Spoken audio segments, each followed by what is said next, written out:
আসানসোল জেলা হাসপাতালে রান্নাঘরে গ্যাসের ঘাটতি থাকায় প্রভাব পড়েছে রোগীদের। যুদ্ধের জেরে অন্যান্য দেশের সাথে সাথে ভারতেও চূড়ান্ত গ্যাস সংকট দেখা দিয়েছে।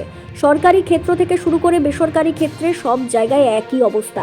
সেই মতো গ্যাস সংকটের প্রভাব পড়তে শুরু হয়েছে আসানসোল জেলা হাসপাতালের রান্নাঘরে। গ্যাসের ঘাটতি থাকায় রোগীদের জন্য নিয়মিত খাবার প্রস্তুত করা কঠিন হয়ে উঠেছে। কার্যত বিপাকে পড়েছে হাসপাতাল কর্তৃপক্ষ।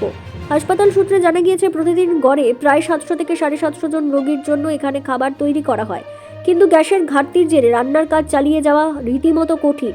আপাতত অতিরিক্ত দাম দিয়ে বাইরে থেকে গ্যাস কিনে কোনো রকমে রান্না চালানো হচ্ছে।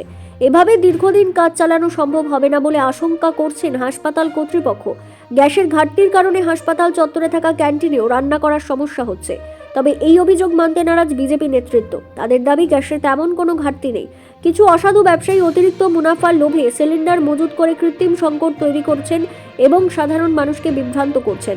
পাশাপাশি বিজেপিকে বদনাম করার চেষ্টাও চলছে বলে তাদের অভিযোগ। এর সমস্যা তো অনেক প্রবলেম আছে। গ্যাসের জন্য তো আমাদের কাজ হচ্ছে না। তারপরে বলা হয় গ্যাসের জন্য, গ্যাসটা ভালো করে ডেলিভারিও হয় না।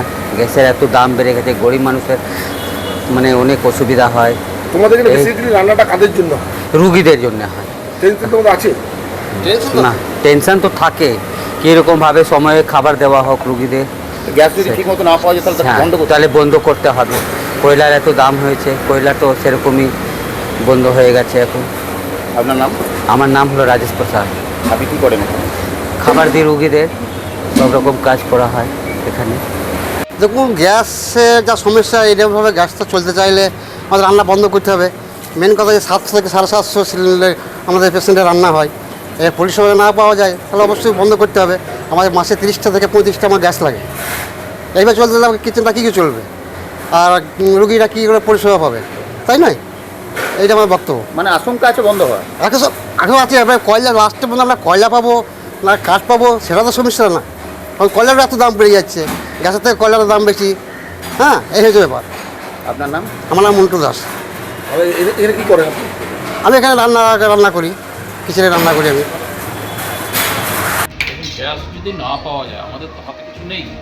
আর এখানে তো কয়লা বা অন্য কিছু ইউজ করার মতো আমাদের ব্যবস্থাও নেই। গ্যাস না পাওয়া গেলেও তো সেটা স্বাভাবিকভাবে বন্ধ হয়ে যাবে।